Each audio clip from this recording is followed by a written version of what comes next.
Nanti kita perhitungkan dan kita integrasikan dengan data yang lain semua, ya, supaya tepat sasaran dan tepat guna. Kembali lagi mengenai air bersih, di mana titik-titik air ataupun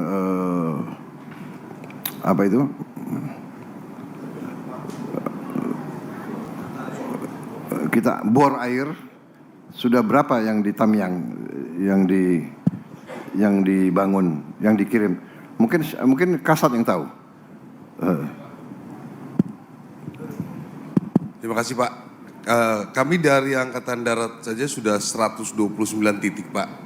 129 titik bor air. Siap. Dari BNPB juga melalui Pusterat juga ngebor Pak. Ya. Kepolisian juga saya kira sudah ratusan Pak. Setahu kami di grup itu sudah ada banyak Pak.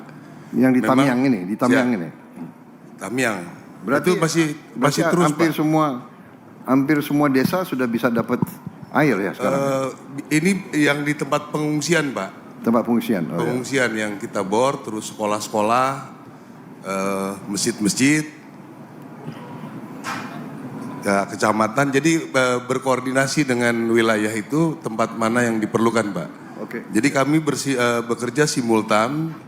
Dari Kemhan juga kami mengirim 10 pemadam kebakaran, makanya jalan cepat selesai di sini Pak. Iya. Betul Pak.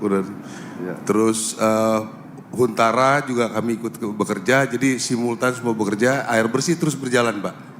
Demikian Pak. Kemudian itu bor air itu bisa untuk air minum?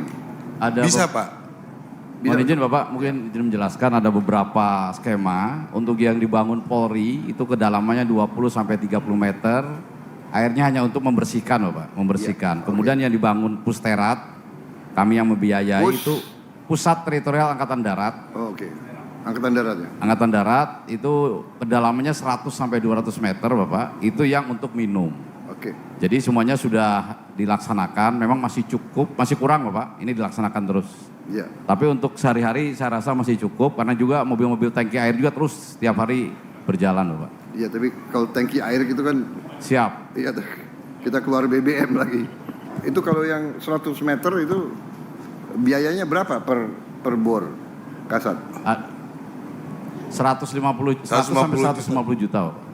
150 juta? 100 sampai 150 juta, siap. Mungkin dengan... Lengkap itu, lengkap? Lengkap Bapak, dengan sampai nanti air keluar. Instalasi airnya, kemudian juga ada tangki airnya dan bisa langsung diambil oleh masyarakat. Mungkin nggak cukup Bang kalau di atas 100 Bang. Karena itu kadang-kadang ngebor tergantung tanahnya Pak. Ya. Kalau tanahnya lunak mungkin 2 minggu baru dapat Pak. Tapi keras mungkin memerlukan lebih waktunya dari itu. Dan juga dari Kemhan juga kita mengirim RO banyak Pak. Jadi untuk membantu yang dangkal-dangkal itu ada progres pembersihan. Apa itu RO? Untuk penjernih air Pak. Penjernih air? Siap. Oke. Penjernih air yang berupa di mobil. Ya. Berapa unit saya belum ini jelas ya. Di daerah sini Pak. Ya. Sudah dikirim juga. Jadi kita terus lanjutkan untuk buatan sumur bor Pak. Ya. Dilanjutkan dengan MCK Pak. MCK maaf ya, kalau satu bor 150 juta itu saya anggap relatif murah gitu. Relatif murah, tapi itu tergantung kedalamannya Bapak. Saya tahu, Siap. tapi termasuk ongkos pekerja enggak? Termasuk ongkos bekerja Bapak. Termasuk? Siap. Atau kalian pakai tentara enggak dibayar gitu? Bayar Bapak, siap, tetap. Enggak, saya anggap itu relatif murah. Karena saya dulu ngebor agak besar. Tapi memang tergantung tanah. Izin Bapak Presiden. Ya.